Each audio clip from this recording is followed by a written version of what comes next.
ಕಿಚ್ಚು ಕರ್ನಾಟಕ ಬಂದ್ ಇಲ್ಲ.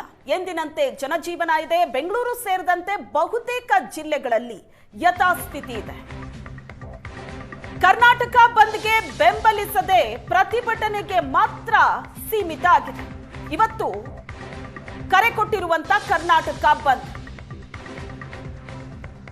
ಕಾವೇರಿ ನೀರಿನ ವಿಷಯದಲ್ಲಿ ರಾಜ್ಯಕ್ಕೆ ಅನ್ಯಾಯವಾಗ್ತಾ ಇದೆ ಅಂತ ಕರ್ನಾಟಕ ಬಂದ್ಗೆ ಕರೆ ಕೊಡಲಾಗಿದೆ.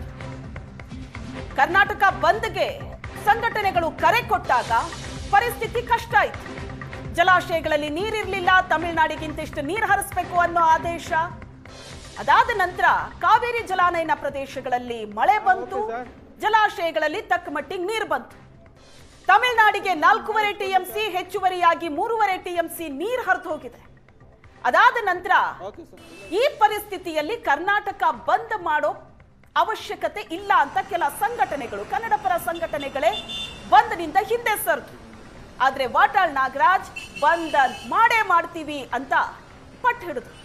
ಇವತ್ತಿನ ಪರಿಸ್ಥಿತಿ ಹೇಗಿದೆ? ಹಾಗಾದ್ರೆ ಇವತ್ತೇ ಬಂದ್ಗೆ ಕರೆ ಕೊಟ್ಟಿರೋದು.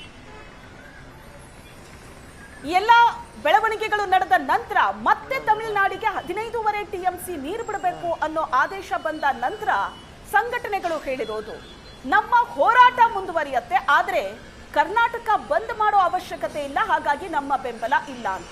ಯಥಾಸ್ಥಿತಿ ಇದೆ, ಏನು ವ್ಯತ್ಯಾಸ ಆಗಿಲ್ಲ ಬಂದ್ನಿಂದ.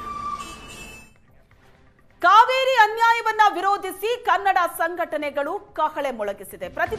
ಪ್ರತಿಭಟನೆಗಷ್ಟೇ ಸೀಮಿತವಾಯಿತು ಕರ್ನಾಟಕ ಬಂದ್.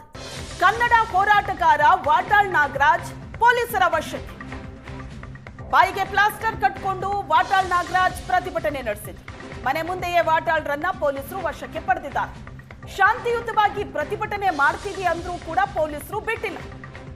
ಮನೆ ಮುಂದೆನೆ ವಾಟಾಳ್ ನಾಗರಾಜ್ರನ್ನ ವಶಕ್ಕೆ ಪಡೆದಿದ್ದಾರೆ. ದೃಶ್ಯದಲ್ಲಿ ನೋಡ್ತಾ ಇದ್ದೀರಿ. ಬಾಯಿಗೆ ಪ್ಲಾಸ್ಟರ್ ಹಾಕೊಂಡು ಹೊರಗಡೆ ಬಂದಂತ ವಾಟಾಳ್ ನಾಗರಾಜ್ ಅವರನ್ನ ಪೊಲೀಸರು ವಶಕ್ಕೆ ಪಡೆದಿದ್ದಾರೆ. ಕರ್ನಾಟಕ ಬಂದ್ ಅನ್ನೋದು ಕೆಲ ಕಡೆ ಪ್ರತಿಭಟನೆಗಷ್ಟೇ ಸೀಮಿತವಾಯಿತು.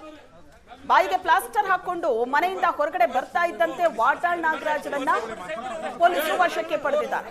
ಶಾಂತಿಯುತವಾಗಿ ಪ್ರತಿಭಟನೆ ಮಾಡ್ತೀವಿ, ಯಾವುದೇ ಸದ್ದು ಗದ್ದಲ ಇಲ್ಲ, ಬಾಯಿಗೆ ಪ್ಲಾಸ್ಟರ್ ಹಾಕೊಂಡಿದ್ದಾರೆ.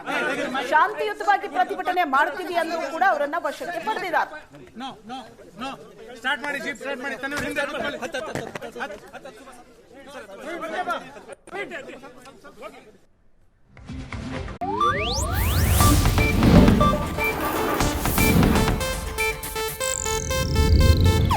ಇದು ಏಷ್ಯಾನೆಟ್ ನ್ಯೂಸ್ ನೆಟ್ವರ್ಕ್ ಪ್ರಸ್ತುತಿ.